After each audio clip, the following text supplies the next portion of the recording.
Level 1, the descent.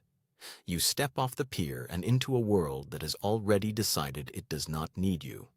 The hatch is a circle of gray morning light above your head, and then it is not, because the hatch is closed and the boat is sealed, and you are inside a steel tube that smells like machine oil and recycled air, and the sleep of men you have not yet met. Your sea bag is too heavy. Your boots squeak on the deck plating. Both of these things will embarrass you before the day is over. The rack they assign you is in a stacked grid of 3, separated from the next sailor by a curtain that is approximately the width of your hand. Your shoulders touch both sides when you lie down. The man above you breathes in a rhythm that is not yours. And you will hear that rhythm every night for the next 3 months until it becomes more familiar than your own. Your first morning, you are handed a qual card. It is a booklet, dense with systems and components and procedure numbers, and it lists every major system on this submarine that you must locate, understand, and demonstrate comprehension of before you are considered a real member of this crew. Until that day, you are inventory. You are a body that occupies space and requires feeding and has not yet proven it deserves to be here. You carry things. You clean things. You stand in passageways and get in the way of people moving with purpose. And you learn very quickly to read the direction of traffic and press yourself against the bulkhead before someone has to tell you to.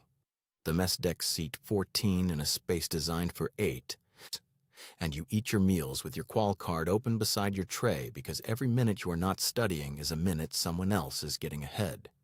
The food is better than you expected. The coffee is worse. Senior enlisted men do not explain things twice. Officers do not see you at all unless you make a mistake, at which point they see nothing but you. The fear is not what you imagined. There is no single loud moment of terror. It is a low-frequency hum behind every alarm, every announcement over the 1MC, every drill that begins without warning and requires your hands to move correctly while your brain is still catching up. You run flooding drills. You run fire drills. You run reactor casualty drills until the responses are not thoughts but reflexes. The submarine is not impressed by who you were before you arrived. It does not care what you wanted when you signed the paperwork. It is running at depth, and it is teaching you the first and most permanent lesson of this life. Nothing here is about you. Not because you are unimportant, but because the boat is more important, and the boat will always be more important. And the sooner you accept this as a statement of fact rather than an insult, the sooner you begin to become someone this vessel can actually use. The day you earn your dolphins, the chief who pins them to your chest does it without ceremony. He looks at you for 1 second longer than feels comfortable. Then he walks away. You are no longer invisible. The real work begins now, and it is nothing like the work you thought you were here to do. Level 2, the technician. Nuclear power school took 12 months and rewired the inside of your head. Prototype training took 6 more. You arrived at both knowing you were smart enough, and you left knowing that smart enough is the floor, not the ceiling, and that the ceiling in this specialty does not have a visible top. You are 22 years old. You are now the caretaker of a controlled nuclear reaction running 60 feet beneath the surface of the ocean. Let that sentence settle for a moment. You stand 6-hour watches at an instrument panel in the engine room, logging temperature readings and pressure values and reactivity indicators every 30 minutes in a logbook that is reviewed by your chief and checked against the previous watch's numbers with the attention of someone who understands what a deviation means. At 0300, when the boat is at its quietest, the hum of the reactor feels like your own heartbeat. You drink coffee that has been sitting in the pot since 2200. You read gauges you have read 1,000 times before. You wait for nothing to happen. Nothing happening is what success looks like. This is the hardest thing to teach a 22-year-old, and also the most important. The absence of crisis is the goal, not heroism, not intervention. Vigilance so consistent and so clean that there is nothing to report except the numbers inside the acceptable band, staying inside the acceptable band hour after hour, watch after watch, patrol after patrol. The reactor compartment tunnel runs between the forward hull and the engineering spaces, and you walk it quickly and rarely because the heat is real and the noise is physical and the space was not designed for lingering. Behind the lead shielding and the steel doors is the thing that powers everything on this boat. The lights you read by, the air you breathe, the propulsion that keeps the hull moving, the weapons systems waiting in their tubes. You are 22. It is yours to watch. The pressure is not the fear of explosion. The explosion is the least likely outcome. The pressure is the fear of complacency, the number that drifts 1 point outside the normal band and is noted without action because the previous 3 watches also noted it without action, and nobody wants to be the one who escalates. And then the number drifts 2 points, and then the watch supervisor is involved. And then the chain of events that began with a single ignored anomaly has become something that requires management at levels that will remember your name. You cannot afford to be tired. You are always tired. The boat runs on an artificial schedule that does not correspond to the rotation of the Earth, and your circadian rhythm surrendered its reference point somewhere around week 3 of your first patrol. Sunrise is a concept. Rush hour is something that happens in a world you have temporarily suspended your membership in. What you have instead is the watch rotation, the logbook, the panel, the coffee, and the absolute and complete conviction that the numbers you are logging are correct. Not because someone is watching, because the reactor does not grade on effort, because the reactor only knows what the gauges tell it, and you are the one reading the gauges. That distinction is the entire job. You are selected for advancement after your second patrol. A chief pulls you aside in the passageway outside the engine room and tells you the Navy wants you leading people. You have been observed, he says. Your logs are clean. You nod. Inside, you are aware that watching people is an entirely different skill than watching instruments, and that you are not yet sure you are built for it. You will find out. Level 3, the chief. The uniform changes. The coffee mug has your name on it.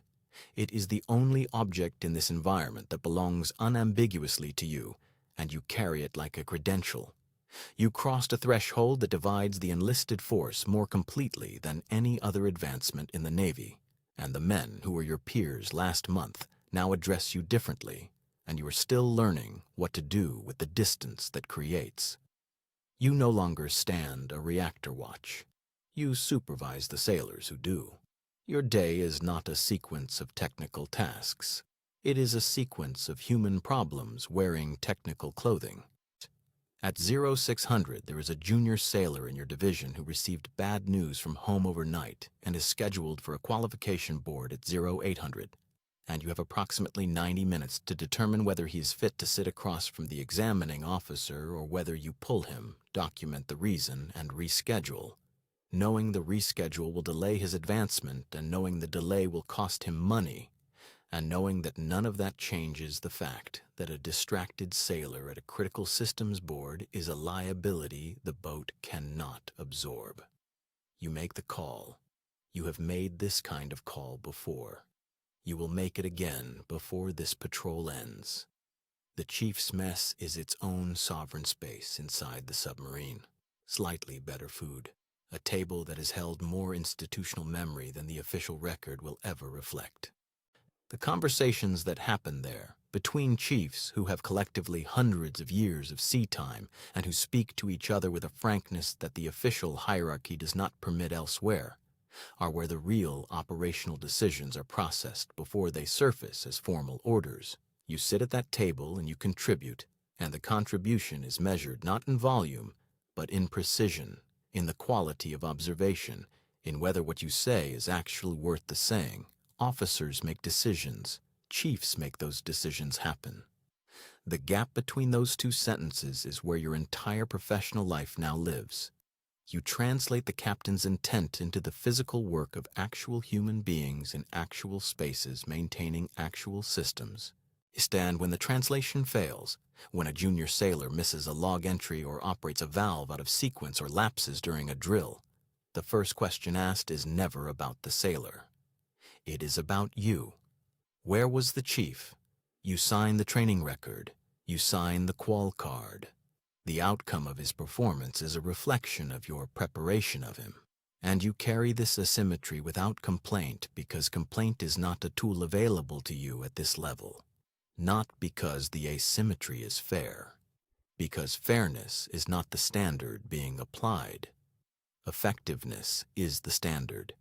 Outcomes are the standard. You are 19 years old in a 28-year-old body, learning what it means to be responsible for something you cannot fully control. And the only honest response to that condition is to increase your competence until the gap narrows. The relationship with junior sailors that was easy and horizontal when you were a petty officer is gone. There is no version of what replaced it that fills the same space.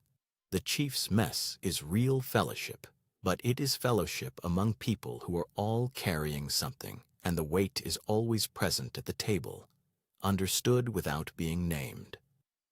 A seaman stops you in the passageway outside the torpedo room for the 4th time this patrol to ask why his inattention during a flooding drill is being documented. You explain it again. The torpedo room is behind him. The racks of weapons along the walls, the scale of the space oddly cathedral-like.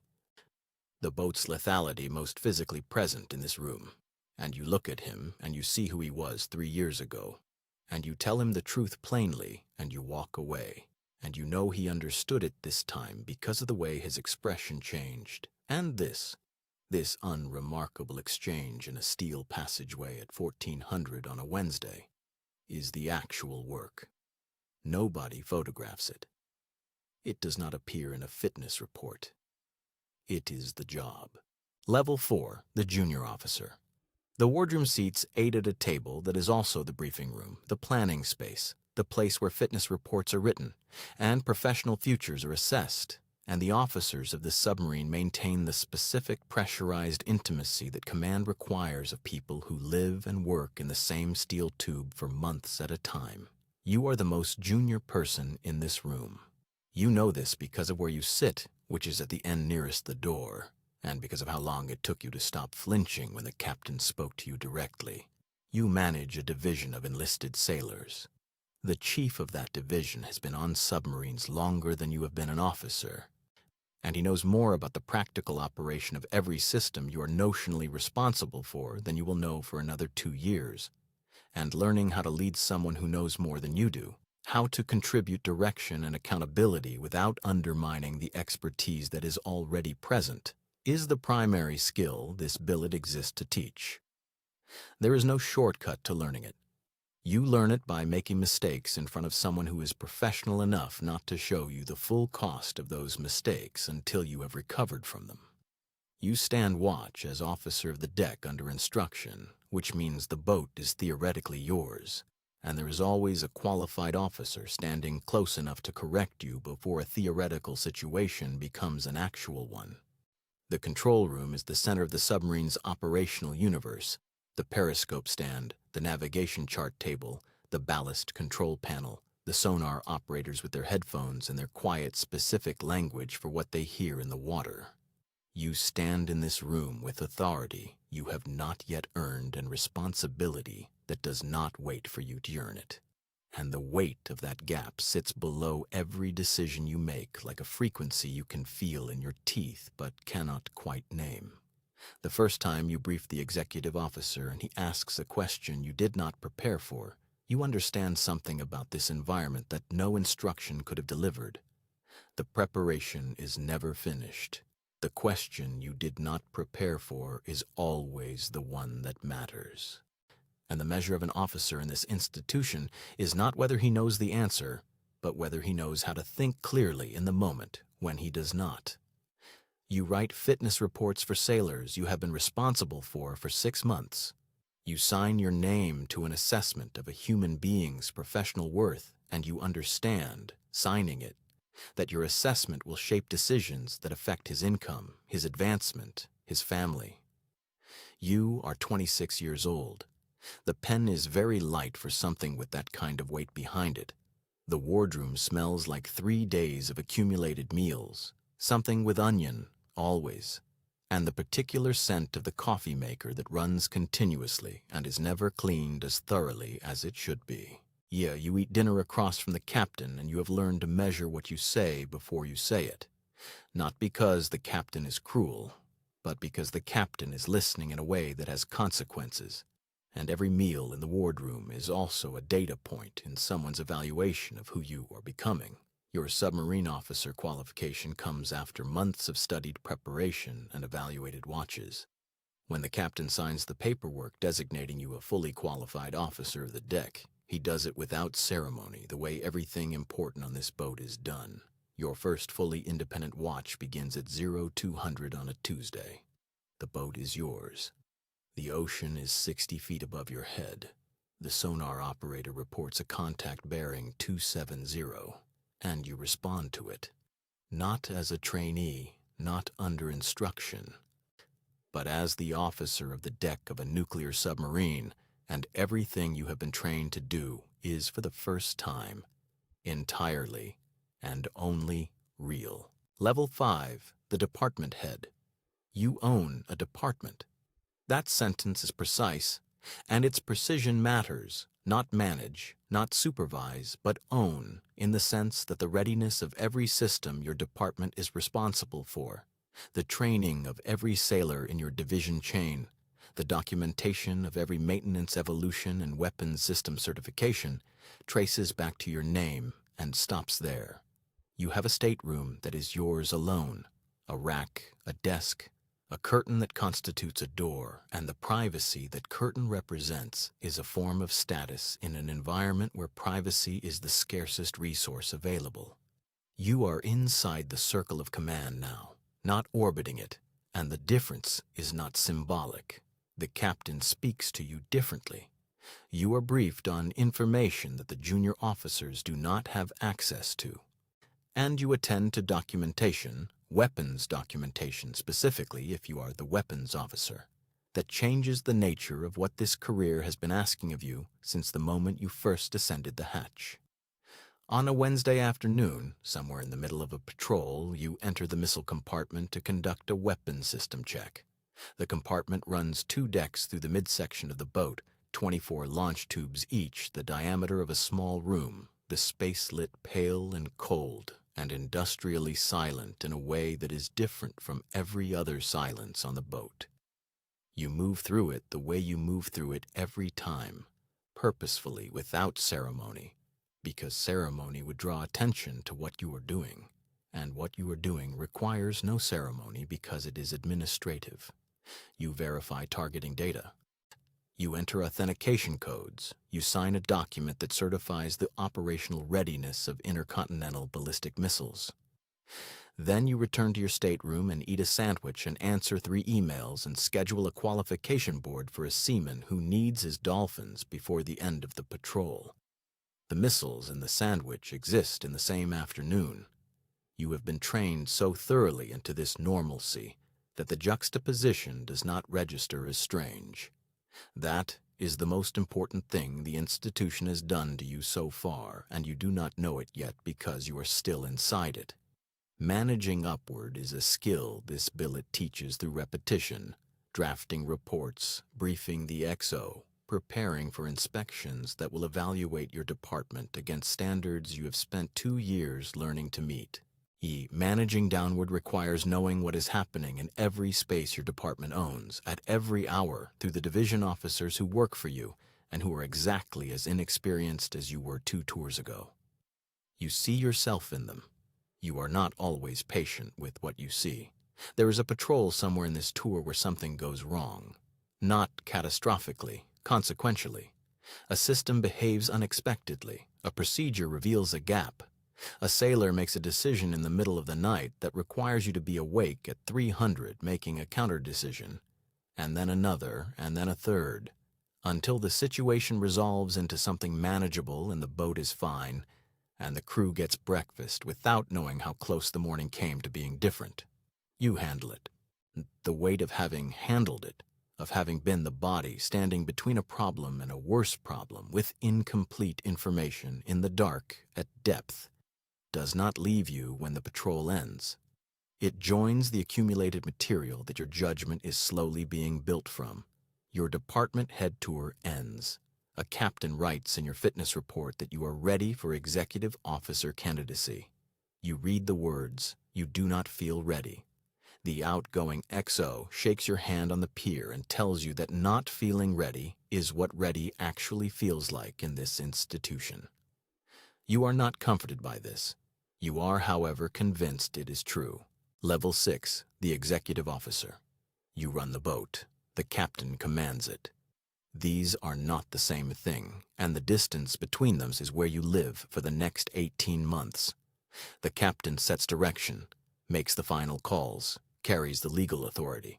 You make the boat actually function, the schedule, the standards, the operational tempo, the gap between what the captain needs and what the crew can deliver, which is a gap that exists on every boat at every moment, and that your job is to close before it becomes visible to the captain as a failure. You have no watch rotation. You are always available. Your day is not scheduled in any meaningful sense because the boat does not schedule its problems to accommodate your calendar. A sailor in a personal crisis at 0200 is a problem that reaches the XO before it reaches the captain. A department head whose maintenance numbers are drifting is a conversation you have before it becomes a brief. You eat with the crew and separately with the officers, and the purpose of each meal is different. You know the name of every person on this boat. You know the names of their families. You know who is struggling, and in most cases you know why before they tell you, because it is your job to know before being told, and the skill of knowing before being told is built from 2 decades of watching human beings under pressure in confined spaces until their tells are as readable as instrument panels. You are the institutional enforcer, standards, discipline, accountability, and simultaneously the human face through which authority is experienced on a daily basis by over 100 people. If the captain is the ideal the crew aspires toward, you are the reality they live inside. Being feared and trusted simultaneously is not a contradiction at this level. It is the job description, and it requires a specific psychological architecture that this career has been constructing in you since the day you first squeaked down the passageway with your sea bag. Command is visible in front of you. You know you are being evaluated for it. Every problem you manage as XO is both a problem to solve and a test you are sitting, and the institution does not distinguish between the two and would not accept the distinction if you offered it. The crew's mess at 0300 is where the boat is most honest. The watch rotation has settled. The off-watch crew is somewhere between waking and sleeping. Ting and the sailor, sitting alone with a cup of coffee, will say something to the XO in that hour that he would never say during the day, about fear, about home, about whether what he is doing means anything. And you sit with him for the 15 minutes that the boat can spare you, and you say what needs to be said, not what would be comfortable to say, and you leave him in a slightly different condition than you found him. And this exchange will appear nowhere in any official document and will matter more than most things that do. A patrol ends. You stand on the pier in daylight, actual outdoor air, a temperature that varies and a horizon that exists, and you realize you cannot remember what your family's house smells like. Not in a poetic sense. The olfactory memory is literally gone. Replaced 3 months ago by recycled air and machine oil and the particular smell of the mess at 0600.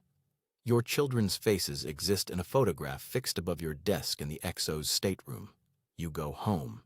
You are quiet for 3 days. Your family has learned to wait, and the fact that they have learned this, that waiting for you to return to yourself has become a practice skill in people you love, is a cost that does not appear in any fitness report and is paid by people who did not sign any paperwork.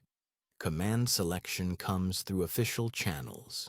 Your name is on the list. You fold the message and put it in your breast pocket and go back to running the boat. Because the boat does not pause for milestones, and neither do you anymore. Level 7. The Commanding Officer. The captain's stateroom is the size of a generous closet. You have been in smaller spaces on this boat, but not many, and none of them had a photograph fixed to the bulkhead that has been there for 3 patrols and whose subjects, a woman, 2 children, a house with a porch, are aging in a world you visit between deployments like a guest who has a key. Your name is on the orders. The boat is yours. Every surface of it, every system inside it, every human being who eats and sleeps and stands watch within its hull is your responsibility from the moment you read those orders until the moment you are formally relieved. And that responsibility has a specific legal weight that nothing in civilian language maps cleanly onto. You brief your department heads at 0700. You review the ship's position plot. You authorize significant maneuvers personally. You eat in the wardroom, and the meal is quieter when you arrive. Not out of fear, but out of the specific gravitational field that command places on a room, which you noticed the first time you sat across from a captain and which you now generate without effort or intention. You stand no formal watch. You are always on watch. The phone in your stateroom connects directly to the control room. Its first ring is already an emergency. You have learned to be awake before it finishes ringing. Inside the sealed authentication container is the documentation that authorizes, in the event of a lawful order following an authenticated emergency action message, the launch of intercontinental ballistic missiles capable of ending cities. You have drilled the procedures for receiving and executing that order hundreds of times. The process is precise and procedural, and you know it perfectly. You carry the container within your custody or the custody of the officer of the deck at all times.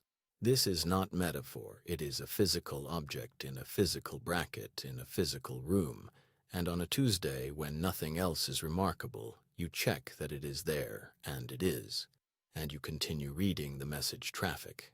The periscope depth evolution is the moment the boat is most itself, the control room quiet, the sonar operator's headphone noise leaking faintly into the space, the vessel hovering at the precise depth where the raised scope breaks the surface. You are at the attack periscope. Through the optic, the ocean and the sky exist simultaneously.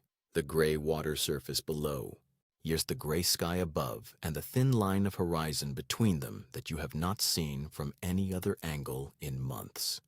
You see it for 30 seconds. You lower the periscope. The boat descends. Command is structurally isolating in a way that cannot be explained to someone who has not held it. You are surrounded by over 100 human beings in a sealed steel hull, and you are the most alone you have ever been. Not because the crew is distant, because the things you carry that are classified above the wardroom's clearance, and the decisions you have made at 0300 that you cannot share with the XO because sharing them would require him to carry weight that is yours to carry. And the question you hold without answer about what you would do if the order were real, these exist in a compartment inside you that has no hatch and no watch rotation and no relief. The patrol ends. You surface. You navigate to port. You moor the boat. The crew meets their families on the pier and you watch it from the deck. You are the last one off. You stand on the hull for a moment before you descend the brow, because there is something that happens in the transition from the boat to the pier, something that has no name and does not require one. And then you descend, and the pier is very bright, and you are no longer the commanding officer of a nuclear submarine, and you will carry the weight of having been one for the rest of your life. Level 8, the weight that remains. You work in an office. There is a window.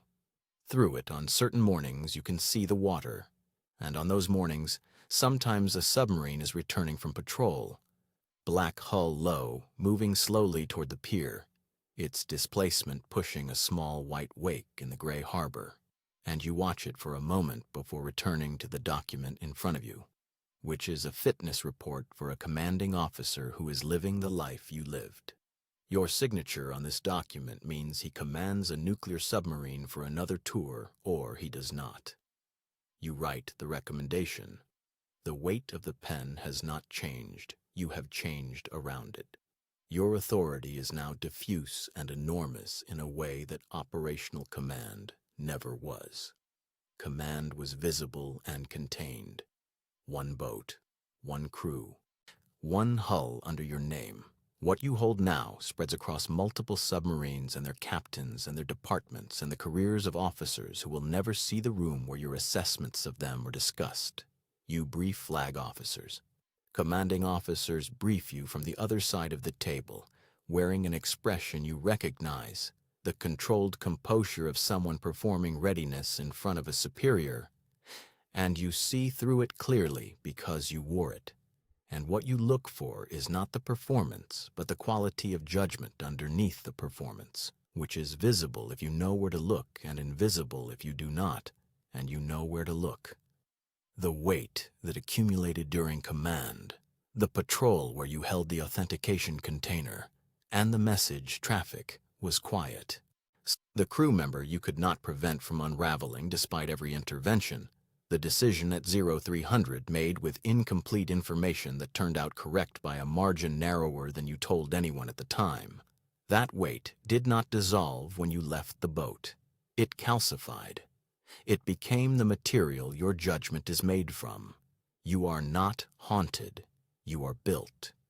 You are no longer entirely sure there is a difference between those two conditions, and you have stopped trying to determine which one is true because the determination would not change anything you are currently required to do.